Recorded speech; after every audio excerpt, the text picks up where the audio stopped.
Hi, my name is Samaya Miller, and today I will be talking about my theoretical framework and how I will apply this to my everyday teaching.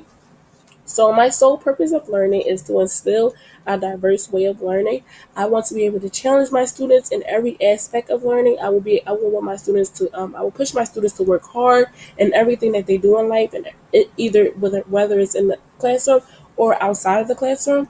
I will provide an inclusive learning environment so that my students with all different development stages are able to come together and intentions of being challenged and working hard and just getting the job done. Um, my purpose of being a teacher is to be a leader in the school and in the classroom, but also be a positive example for my student, model what a learner should look like, model what teachers should look like, model how to be an effective learner and how to effectively teach. Because students can be teachers as well. Students can teach as well. Um, I will also show out that I care and that I'm concerned for my students. When I'm interacting with my students, I want to be their counselor. I want to be their educator. I just want to be someone that has their best interests at heart. My own definition of learning is the way of understanding concepts through changeable experiences and existing experiences that one has gone through in their life. Learning is the concept of assimilation and accommodation. This is an active process that occurs every day of your life. So I also feel that learning is a very unconscious thing. So sometimes you could just be walking down the street and you learn something new. You learn something new every single day. So I want my students to come in the classroom and they be engaged in what I'm talking about and be engaged in the classroom and then walk out my class and be like, I learned something today. Yes, I learned something from Mr. Meyer or Miss Miller. I learned something from her. And you really don't know inside the classroom, but then you use it. You use what I'm teaching you in your everyday life, and you realize I learned that. I learned that from school. I learned that from Mr. Meyer's class. I learned that. So learning is very unconscious, and you can learn in many variety of ways. So my approach towards motivating and teaching and assessing a diverse group of learners is my first theoretical concept is assimilation and accommodation. My definition for assimilation and accommodation I got from Onrod and Jones from the textbook The Essentials of Education and Psychology, and their definition, which I also like, and it's a good way of putting assimilation and accommodation into good wording, and I like the way they use I like the way they define assimilation and accommodation. So their definition is accommodation is the process of dealing with a new object or event by either modifying an existing scheme or forming a new one. Assimilation is the process of dealing with an object or event in a way that is consistent with existing schemes. My theoretical framework for that is the concept of assimilation and accommodation will support my teaching because it will allow my students to challenge themselves and critically think about certain topics and as a way for them to learn. Okay, so by them creating new schemes. So I will be the one that's creating the new schemes for them. So I will be teaching them new schemes, teaching them different forms of learning, teaching them different subjects, teaching them different objectives of what I'm trying to teach that day. So I will be the one that's creating the new schemes and be supporting them through them learning their new schemes.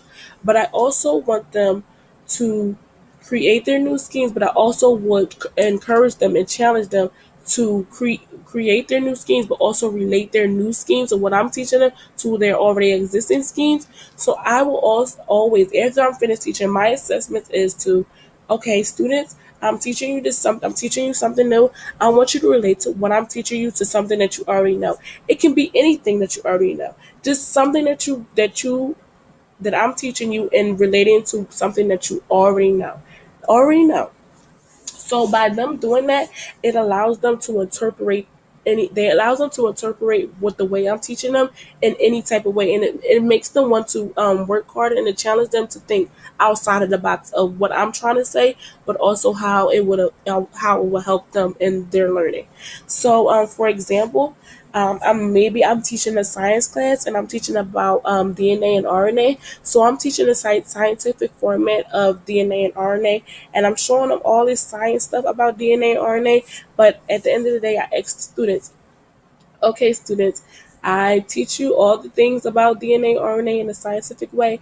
Now I want you to interpret DNA and RNA in your own way. You can interpret it any way you want to.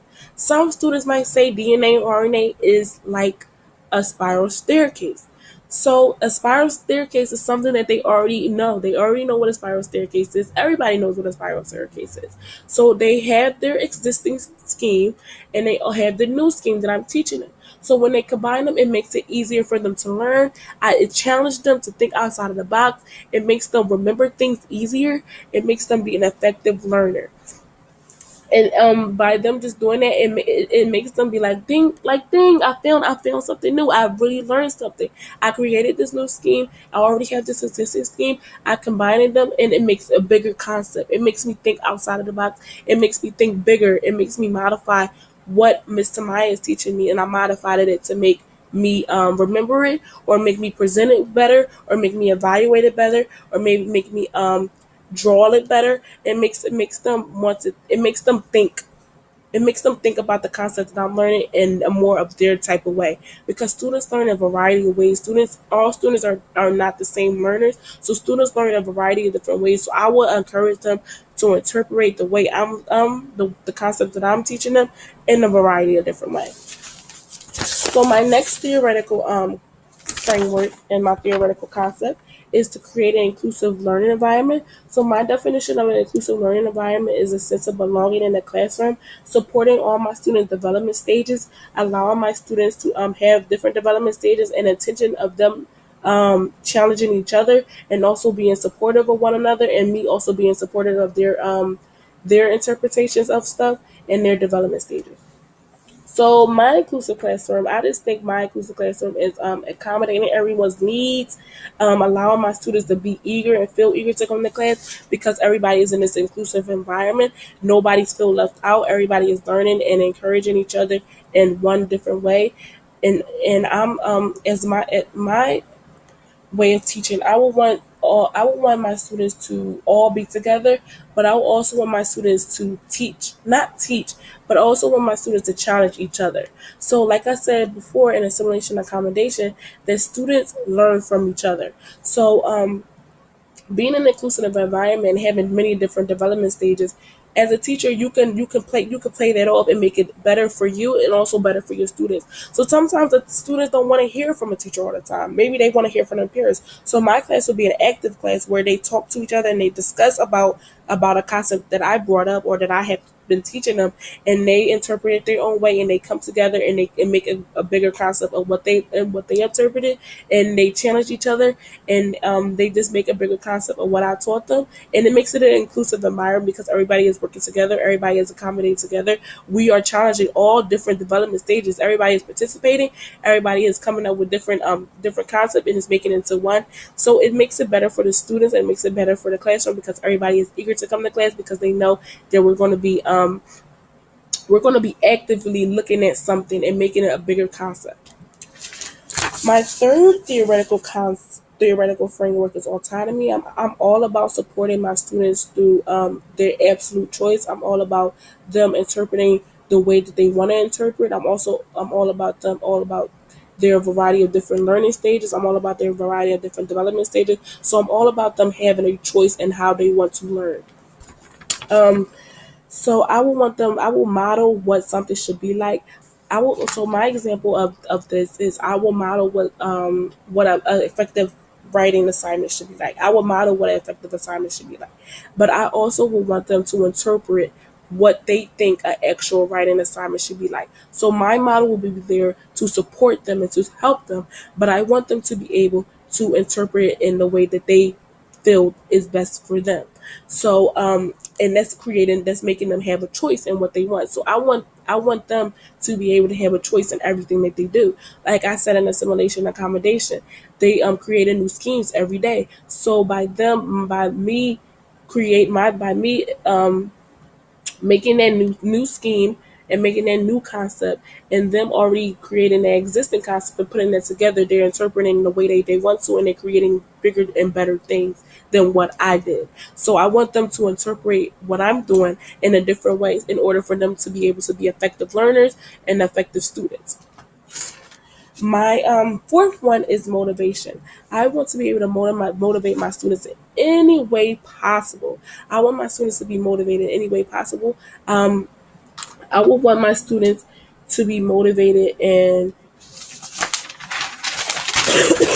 I want my I want my students to be motivated and engaged in the classroom, and I would need my students to be encouraged that one can do anything they set their mind to. I will encourage my students to problem solve. I will encourage my students to think outside of the box. I will encourage my students to never give up. I will encourage my students to do all of these things to be effective learners. Motivation is key in the classroom. I just don't want to be one of them teachers that just stands back and just let them just let them just work on packets and things like that. I want to be an active teacher in my classroom. I want to be like, you can do this. We can keep doing this. Let's keep working at it. If you don't get it, let's do it again. Let's trial and error. Let's do it again. Let's do it again. Let's just motivate them to be better students and to be effective learners. And my examples for this is for them to be like for them to have like a student based classroom. So I said I will allow my students to have a say in their course and incorporate learning activities for like 15 to 20 minutes, and to motivate them to engage in a task, but also challenging them by this activity. I'm also creating an autonomy type of classroom because I'm giving them a choice of how they want to do things, which is also motivating them because they also have a choice. So they're like, if I have a choice, I'm motivated to do this as well. So it's all my theoretical concepts go hand in hand. I just want my students to be able to be an advocate for themselves and learn the way they want to learn. I don't want to force my students to learn in the way that I learn because everybody don't learn the same. So I want my students to just learn in the way that they just want to learn. My fifth one is self-efficacy. Self-efficacy is just the way they are capable of achieving tasks and how they achieve it. I just want my students to look at their work and feel happy about doing their work and feel motivated about doing their work and just feel successful about doing their work and just be happy about the work that they produce. So my example is I would set goals for them. If they're not doing so well in something that we have planned for the class, if they're not doing so well, let's set goals for them and make them look at their goals and be like, okay, I'm gonna do this, I'm gonna do this, I'm gonna do this. And then they see that their goals are like or their goals are helping them in the classroom, and they see that they're completing all their goals, and then they see at the end what they produce probably a successful writing, or they completed all their math problems, and they just see how their goals have made them a successful learner and also a successful student, and their self-efficacy will increase because they know, okay, I have to set these goals, and I had to look back at these goals and um, just just um, just look back at these goals and just see how well I did, and I will keep continue to do that because I want the praise from my teacher, or I want the praise from my mom, and I just want to keep doing. Or I want my work shown in the classroom, so I want to keep doing it so I can be successful and raise my self efficacy. So all of my theoretical frameworks go hand in hand. I just want my students to be their own advocates in the way they learn. I don't want to force anything onto my students. I want my students to just interpret the way they want to interpret things. I want my students to learn the way they want to learn, and I would just want to be their support system and how the way they learn. I want to be able to challenge my students and how the way they learn, and I just want my students to have an inclusive environment where everybody's learning is valued and welcome, and everybody is able to challenge each other. I'm able to challenge my students. My students may be able to challenge me. Everybody is learning on a very different levels. I'm learning on a different level than them, and we're all learning on the same accord, and we're all just being the advocate for one another.